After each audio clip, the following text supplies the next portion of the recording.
It's 100 degrees outside. Your air conditioner has been running for 3 hours straight. You can hear it out back, roaring away. And you walk over to the thermostat and it still reads 77. Not 72 where you set it, 77. So you do what anybody would do. You reach for the phone to call somebody. Before you make that call, let me save you the money. There are 5 things people do at that little box on the wall every single day, and every one of them quietly runs up your power bill, wears your system out years early, and hands the air conditioning company the easiest paycheck they'll write all summer. 2 of them are probably happening in your house right now. 25 years I did this, on the truck and in the office, for the same companies that mail you the bill. So I know exactly which of these 5 keeps the phone ringing. And I'm going to show you every one of them and what to do instead. We'll start with the one you can fix in about 4 seconds, standing right there at the wall.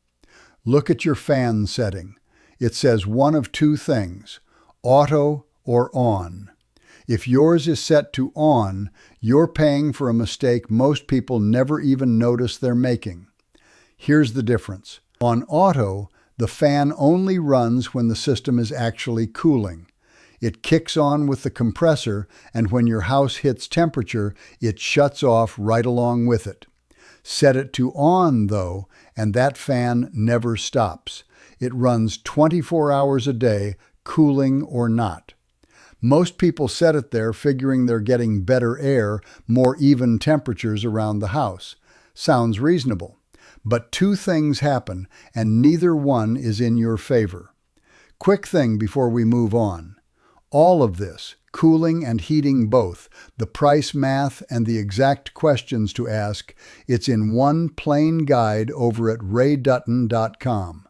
It's there if you want it, no pressure. All right, back to it. First, that blower is a motor. On an older system, it pulls 400 to 800 watts every hour it spins. Run it around the clock, and you've quietly added $30 to $50 a month to your bill, sometimes more, just to push air that didn't need pushing. The second one is worse, and this is the part they don't tell you. When your AC runs, it pulls moisture out of the air. That water collects on the cold coil inside, drips down the drain, and leaves your house. That's half of what an air conditioner even does. It dries the air. On auto, the fan stops when the cooling stops, so that water has time to drain away.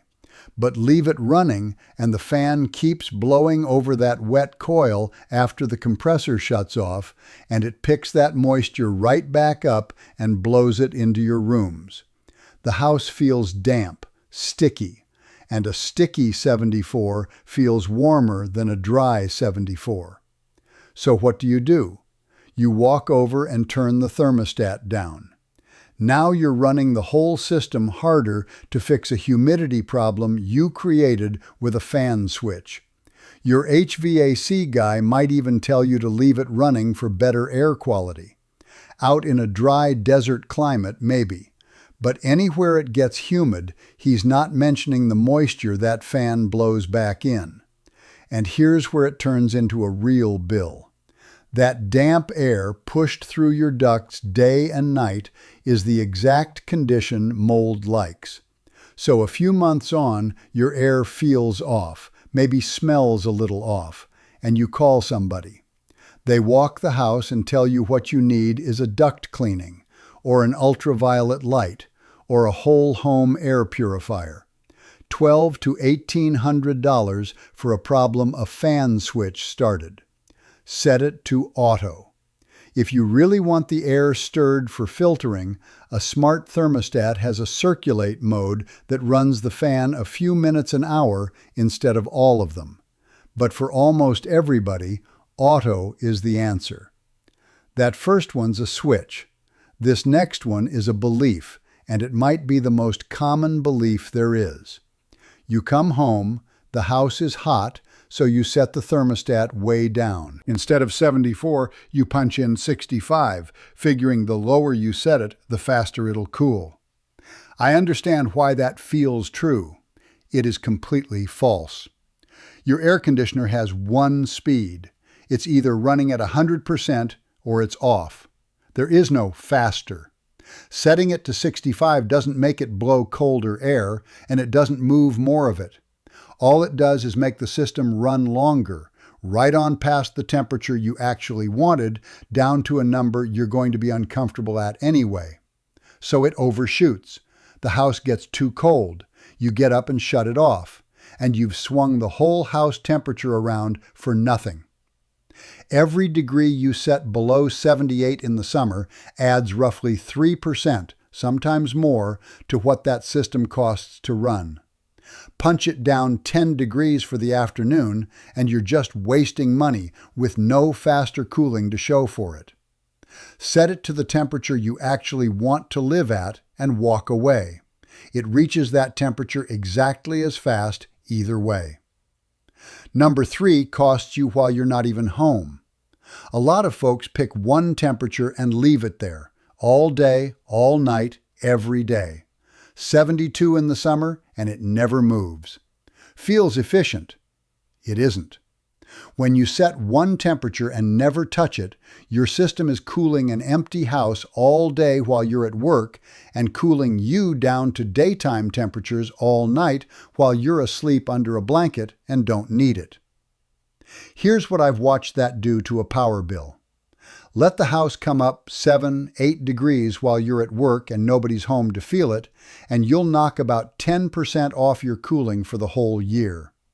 That's not some gadget you go buy. That's just not paying to cool an empty house. And I can't tell you how many homes I walked into with a programmable thermostat sitting right there on the wall, still set the way it came out of the box, never programmed. They bought the tool and never used it and paid full price all summer for it. One warning though, because people take this too far. Setting back is not the same as shutting off. Don't turn the system completely off when you leave in July, especially somewhere humid. The house doesn't just get hot, it gets damp. And when you come home and switch it back on, it has to pull all that moisture out of the air before it can even start cooling you down, which runs it hard for hours at the most expensive time of the day. Bump it up 7 or 8 degrees while you're gone. Don't kill it. And a plain programmable thermostat, $30 or $40, does the whole thing for you on a schedule. Number 4 is the opposite problem. And if you've got more than one person living in the house, you already know this one. The thermostat wars. Somebody's warm, they bump it down 2 degrees. An hour later, somebody's cold, they bump it up 3. All day long, up and down, up and down. Here's what that does to the machine. Every single time that system starts up, that first moment is the hardest thing it does all day. The compressor, the big expensive part sitting out back, draws a huge surge of power just to get itself spinning, several times what it pulls once it's running. When you let it run a nice long cycle, that hard startup is a small piece of the job. But when you're poking the thermostat every 20 minutes, you're making it start, stop, all day long. That's called short cycling, and it is rough on everything. I've pulled compressors that died years before they had any business dying, and it was almost always the same story. A system that spent its whole life starting and stopping all day long. That constant starting is what cooks it. A unit that should give you 15, 20 years gets cut down to 8 or 10. And a compressor is not a small repair. You're looking at $2,500 and more than that on a big system. It's the exact number that talks people into just replacing the whole unit instead. Now I'll be straight with you because I'm not out to scare you over nothing.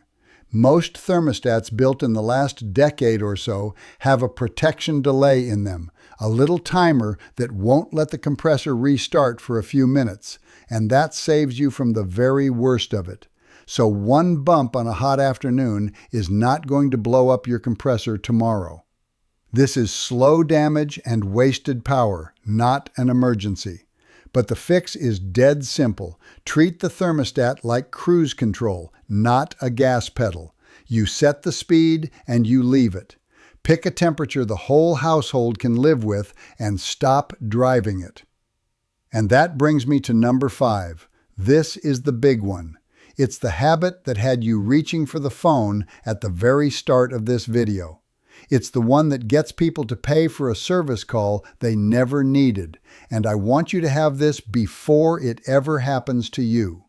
Here's the thing nobody explains when they sell you the system. Your air conditioner is not built to hit a number on the dial. It's built to pull your house down a certain amount below whatever it is outside, roughly 20 degrees. Now, I'm not telling you to just sit there and accept a hot house all summer. A system that's sized right for your home holds 72, 75 just fine on a normal 90-degree day. That's an easy pull for it.